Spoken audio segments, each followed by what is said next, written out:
I'm gonna be speaking today about a vehicle as a wage component. These are the headlines. First, we're gonna speak about considerations for and against attached vehicles as a salary component. Secondly, we're gonna speak about alternative ways to increase the net salary and saving taxes.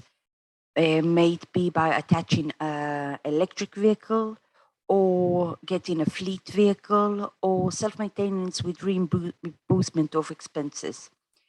And lastly, we're going to give a computational example with retirement considerations.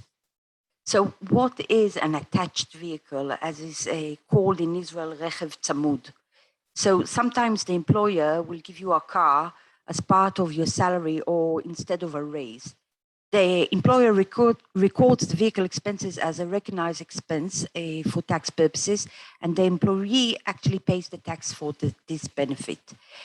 Every car, even if it's old, will be calculated at a rate of about 2.5% of its purchase price. So even if the market price today is 30K and the purchase price was 120K, then the value will be determined by the purchase price.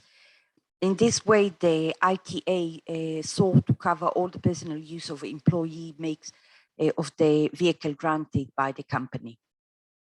So what is the meaning of a Rechev Tzamud or attached vehicle in the salary? First of all, it's not a component for provident fund. So your employer usually puts about 6.5% that you get without taxes. He puts for your saving account as a pension. And it's not a component for provisions for compensation. According to the compensation law, you have to get one salary for each year that you worked, which is more or less the employer has to put 8.33% every year aside. It's, you know, since we have the law of the pension, mandatory pension, it's he will put a 6.5%, but if you're entitled, you'll get this about 2% more when you are dismissed.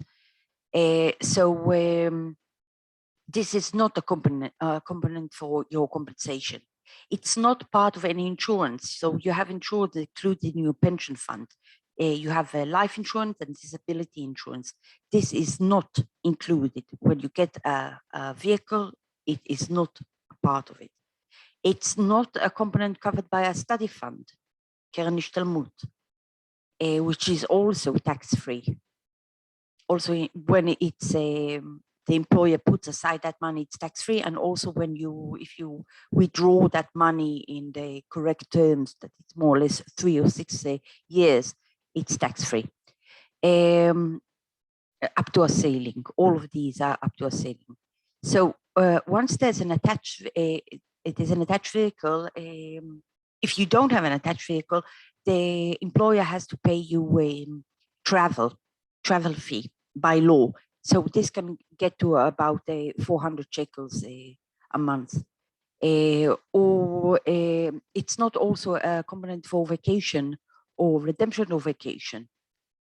So what are the considerations for an attached vehicle, Rechev Tzamud? So if your employer is not willing to replace the vehicle with a regular salary, if the employee and his household, you know, many people there and all are covered by insurance and they use it, you can actually save on your budget. If you have a lot of private travel, it can be a benefit. I actually once spoke to someone who had a Rechev Tzamud and he was in a very high tax rate, and I asked him why. And his mom, I mean, he was living in the center in Tel Aviv, and his mom was sick in, I think, Mitzpe Ramon. I mean, he was traveling crazy with, you know, company car. And he said, you know, found it had a benefit then. So another consideration is that maybe you don't have, you know, the money and you have a low credit rating to actually buy a car if you need a car of your own. Let's say you get a vehicle from the workplace, which is completely new, then, you can, it qualifies. There's no standard wage alternative, and there's utilized credit or low tax rate.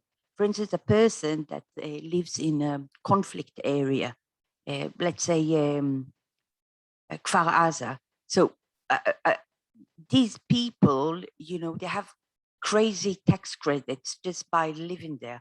Or if you're a person with many kids, or, it can be a lot of credit points that are not used. I mean, it doesn't make any difference for you because it's just a component for tax.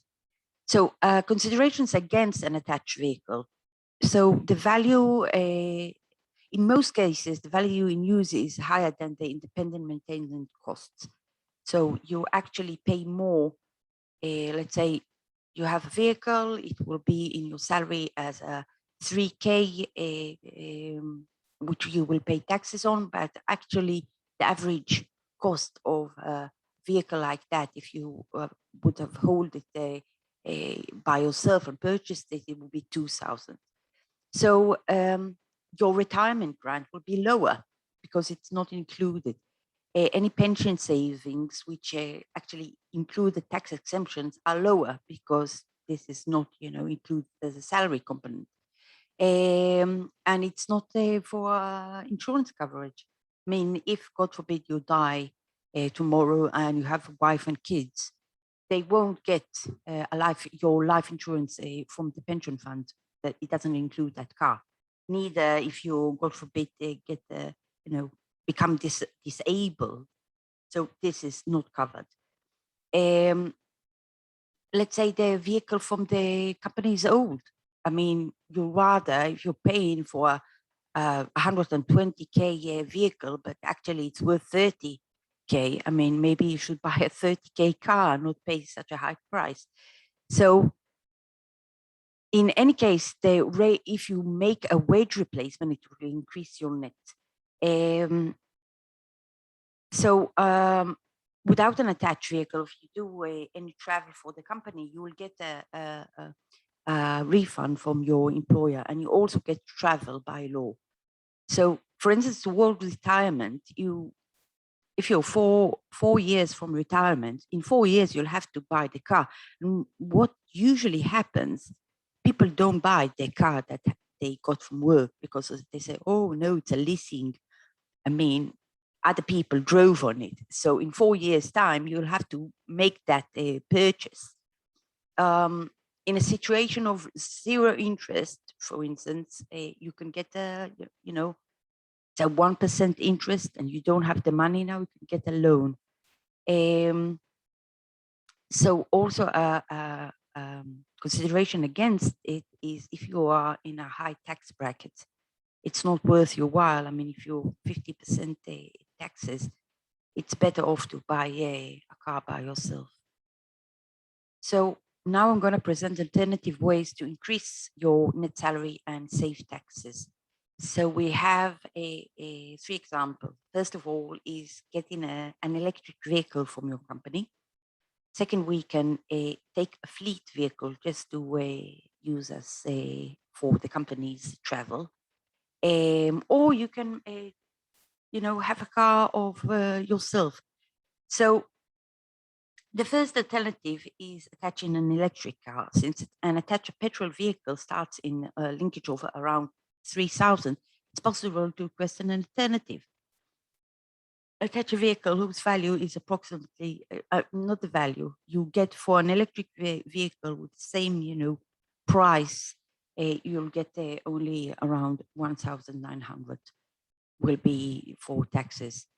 Or you can get a fleet vehicle.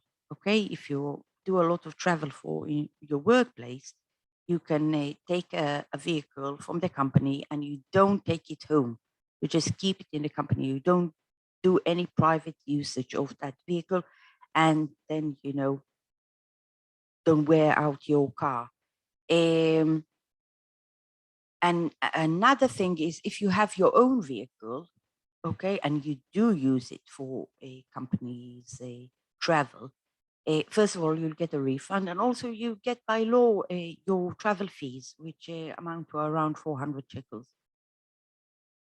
So now I wanted to show what the calculation itself of holding your own car independently rather than getting a car from your company. So it's a moment. See the figure. So you have all kinds of costs. In this calculation, we took how many kilometers you do a year, your consumption of fuel, what is the cost of the fuel, any taxes, insurances, and your maintenance going to the garage, and also actually depreciation of your car. So more or less, it's amounts in an average to around 2,700, and that is also taking depreciation of the car, which is around 1,000 shekels. So in the lower threshold, you are being taxed overtax on 240, but you actually don't have that car, so you don't really have this depreciation. So you're actually paying more for taxes of around 1,200. So now I'm gonna show you. So I mean, the advantages are that you don't need to care for the car, you don't need to take it to the garage, pay insurances and all that. So the question is whether the peace of mind is really, worth it, especially if you have a high tax rate and you don't have any insurance coverage like life or provident funds and so on. So now I'm going to talk about an electric vehicle. So vehicles operating without an internal combustion engine included. So you actually, an electric vehicle is a revolution in terms of savings in treatments because it's not based on a combustion engine. The wear is much lower and the vehicle does not see garage. So I tried to compute all of this. Actually, this year is the first year where there's a big entrance of these electric cars. Tesla became very prominent and a lot of people started using it. So before that, all these expenses, they also changed a lot because the cost of the battery was reduced. So this is, in an environment where more or less for 2021, these bases are. So it's more or less your fuel, the charging costs a quarter to a third for your gasoline, and the depreciation is less, is 20% less. The disadvantages are their high initial costs, and in Israel there are not a lot of charging stations, and you also need to replace the batteries. As far as I understand, the warranty currently given for the life of the battery is 8 years or 161 kilometers. I couldn't find an electric vehicle that is, what is known as Group 1, like in our other example. But for the purpose of this example, I'm, let's say a car like that has got to Israel. So here our average cost is around 1,500. So this is about 57% of the cost, the current cost of a gasoline vehicle. It's quite a lot of saving. And yes, this scenario has some, flawed assumptions because the basic assumption, as I said, is that the cost is 121. And it's not, So I've calculated it with 180, the cost. So and you actually have the great saving in expensive car groups. Okay, I also took quite a lot of kilometers done a year because it's as if it's a leasing and you actually use it. Your people in your household are using this car. So for a car that it costs 180K in your salary, you will pay, it's 2.5% more or less, you'll pay around 4,500 shekels for a gasoline car. While if you have in your self-ownership, it will cost you only around 2,000, which is a big save. So conclusion about these, alternative ways. So a person with a high value attached vehicle will actually benefit more by switching to a self-held electric vehicle. And I also, took a person that is actually using up 25,000 kilometers per year. This actually can, the electric car can really make a difference because of the gasoline cost against the electric costs. But a person who does not plow the land and does not have a real budget advantage due to getting a car, better to switch to a self-owned car. It may be an electric or a gasoline, but it actually doesn't make a lot of a difference if you don't plow the city. The electric car doesn't make a big saving because of the initial cost, the expensive initial cost. So even if the employer is not willing to replace your vehicle by a salary, a self-ownership for a person who doesn't really have a lot of saving by having that car, but he travels minimum travel, and he doesn't need the car, or it might be worth his while just not taking it, especially if his taxes are high. You have to make the calculation. So now I'm giving a computational example with retirement considerations. So how can you actually, I didn't go into insurances and, what happens if you die, what happens if there's a disability, but actually if you get a salary instead, you can understand that there's a big advantage for a salary that is a component for such insurances rather than a car. So this is an example of a woman 4 years before retirement. Her salary today is 20K, and her car, Rechev Tzamud, the attached car, is around 3,000.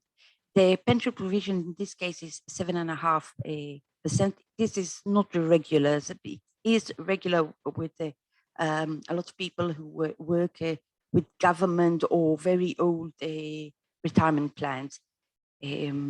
So a computational example, we are taking what will expect it to be as your grant retirement grant. It will be 20K, duplicate by 32 years. And today, if you retire today, okay? And we are going to examine 3 scenarios. One is replacing of the vehicle with an insured wages, or replacement of the vehicle with embodied insurance salary, or a waiver of the vehicle that actually consists of a reduction in the salary. So assuming that a vehicle is not needed, giving up a vehicle entails a net increase in all scenarios. So this is the salary today, and these are the 3 scenarios. Okay, so we have instead of around 3,000 for a car, we get 3,000 for a salary, and this is giving, embodying this reduction. It's 2,400. Or we waiver the vehicle, and we actually can see that there's in our gross amount we have a reduction.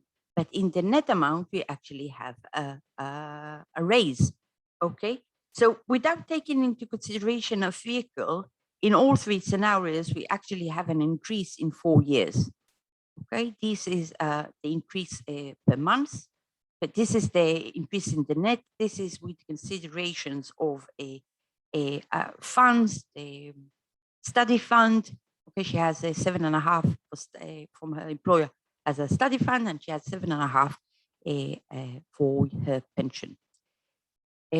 So this is the first case. So in a self-maintenance, okay, so now we get into a scenario where you need the car, okay? You actually need the car. And if you gave up the car with no compensation, plus I want to show this. Okay, you gave up the car with no compensation and you are holding an electric vehicle, then the comparison to today where it is almost the same. So this is a waiver of the vehicle. Okay, we actually reduced our gross amount, but we increased our net amount. And now we're taking into consideration cars. So this is a gasoline vehicle in multiple use, you use it a lot, and this is an electric vehicle. So by actually waiving that benefit, you don't lose a lot. But if you're actually a person who uses the car a lot, even with your waiver, you actually more or less are in the same, in 4 years, you made 7,000. Okay, this is in a interestless environment. Okay, so this is just from the waiver, we can see we're not actually losing a lot. We will lose a lot when we move to gasoline, but with the alternative of an electric vehicle, we're not. With the replacing, which is, it's only too fair if you're in a situation now that you have a vehicle that was attached and you come to your employer and you say to him, look, I want to trade it with a salary. So this is only fair. I mean, he gave you some benefit. He can't leave you, bare. So we had these two scenarios. One of them is, give me what I'm getting now, and plus, you have to put aside for pensions and all and all. And the amount is 2,400 actually is the gross amount that he would have paid, including all the funds and everything. So the increase, this is the increase in the net. Why don't I have, it actually has to be higher here. Ah, no, it's not, just the numbers are very close. Okay, so this is the net. This is with just the pension without retirement grant. This is the pension and the study fund. Together in 4 years, you can see this amount. And now we're talking about the retirement grant. So the retirement grant is calculated by this gross amount going back 32 years. Even though the woman is 4 years before retirement, this will be the משכורת קובעת. שכר עבודה קובע לפיצויים according to the law of compensation. So this will be, even if the for 28 years she's working in, I don't know, actually her salary is 20, and then you raise it in 4 years, it will go back. So you actually get here the retirement grant, which increases. You can see it's, I actually calculated here. You decrease, this is the retirement grant now, this is the retirement if you get this supposedly raise or trade-off with the salary. And now I deducted the cost of the vehicle,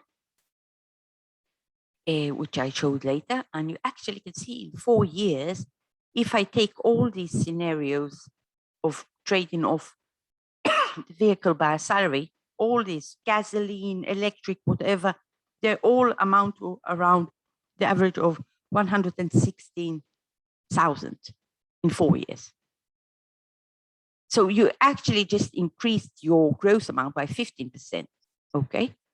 But in practice, because this retroactive grant going back 32 years, you actually increased your salary or your net amount by 20%, which is, it makes a big difference, big difference. And this is all, this is without taking a use of the car. Okay, and this is with calculation of you going out and buying a car and appreciating it and all that. So I'm happy if you'll press like and continue to follow. I was Nina. Have a nice day.